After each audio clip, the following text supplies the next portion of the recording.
the Israeli government is expected to request $1 billion in military aid from the United States. And again, this is after a $3.8 billion agreement in military aid under the Obama administration back in 2016. So this is additional funding, additional money.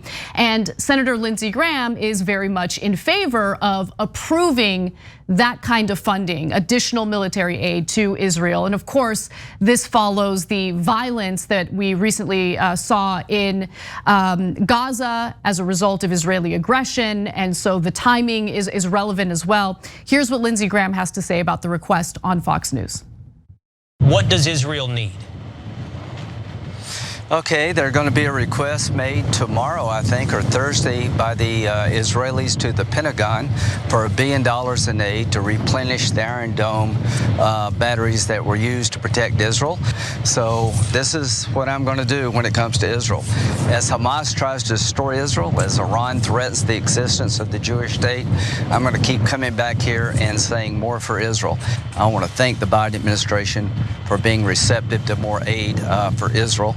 I think the request will be coming from the Pentagon soon, and I will do my part to lead the effort in the Senate to make sure Israel gets the money. And just for comparison, the Biden administration agreed to appropriating about 110 million, not billion, $110 million to rebuild Gaza after the destruction that it has faced from the Israeli government's and the Israeli forces' aggression toward Palestinians there. Ryan, I wanted to get your thoughts on this because we're also dealing with the American people getting nickel and dimed in the COVID relief bill. Certainly what we're seeing in the negotiations for Biden's infrastructure bill. I mean, but you have the Israeli government asking for $1 billion, and Lindsey Graham is like, yes, I'm expecting it to be requested by the Pentagon, and I'm totally in favor. Let's, no worries about a filibuster there, no worries about any type of nickel and diming there. Anytime we talk about military funding, especially to the Israeli government, it seems to be an open and shut case. Right. At the same time, the money that is sloshing around in Washington nowadays probably makes it so that seems like a small number to a lot of lawmakers.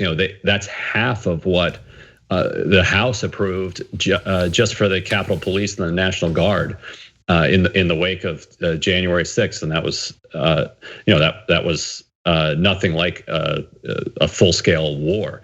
But you're right to point to Gaza, because not only do they need money to rebuild in Gaza, but before the bombing and the strafing started, you were looking at a situation where there was power, maybe 4 hours a day.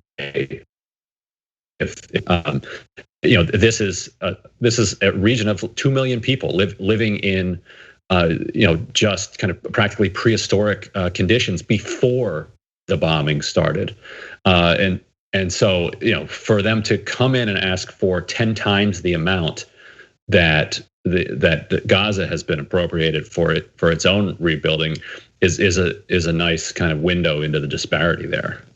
Right, definitely. And it seems likely that the request will be fulfilled. There's already some indication that Biden is okay with that funding. And look, it's just interesting because we have Democrats in Congress who wanted to block over $700 million in weapon sales to Israel as the violence was still ongoing.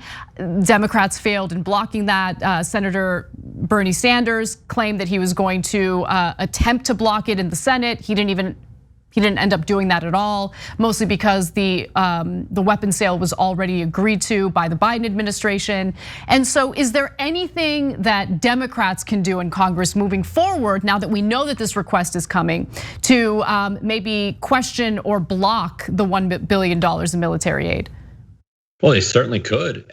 Any Democratic senator, well, that's an interesting question, because I was about to say that any Democratic senator and just a handful of Democrats in the House could block it. But of course, you go back to the situation where Israel has an extraordinary number of allies in the Republican Party.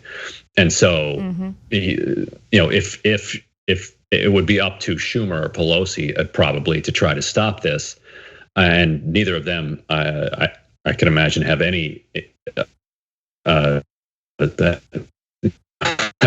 desire or among Israel's staunchest defenders, and so they could move it through with almost unanimous Republican votes tacked on with a handful of Democratic votes. So most things Democrats can stop with just one or two of them objecting to it, because Republicans won't go along with anything Democrats want to do. Again, in American politics, there's always the Israel exception. Yeah. I mean, one of the things that stopped Senator Sanders from pushing for that resolution to block the weapons sale was the fact that he didn't have the votes on the Democratic side in order to pass that resolution. So that's a relevant part of the story. I mean, in terms of military aid to Israel, in terms of weapons sales to Israel, there seems to be more or less a consensus on both sides of the aisle. And I should,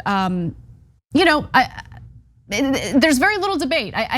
The thing that really stood out to me in the latest violence that broke out was that the willingness of journalists to call into question the aggression by the Israeli government was unique. It was different. It was rare for US media. But that was really the only, I guess, silver lining in what we saw in that horrific violence. But when it comes to the US government and its actions, it seems like we're gonna get more of this status quo approach of, just unequivocally supporting the Israeli government, regardless of how right-wing it might be, regardless of how much aggression it is using against the Palestinians in the Gaza Strip.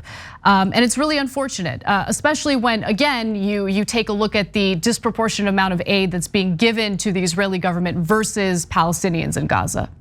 And let's also just quickly note, because I think it's a relevant part of this story, that money that gets appropriated in the form of military aid is a transfer of wealth, because what does that military aid get used for? Oftentimes to buy US made weaponry. So it's a transfer of money from US taxpayers to eventually weapons manufacturers in the United States.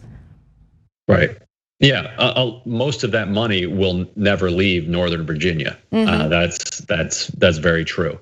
It's a subsidy for the military and industrial complex. These companies are built on this system where the federal government loans or gives money to other countries, and then those countries turn around and give the money back to us for weapons. It's the bizarre structure that they've set up that and which then allows these CEOs to pretend that there's some sort of champions of the free market. Thanks for watching The Young Turks. Really appreciate it. Another way to show support is through YouTube memberships. You'll get to interact with us more. There's live chat emojis, badges.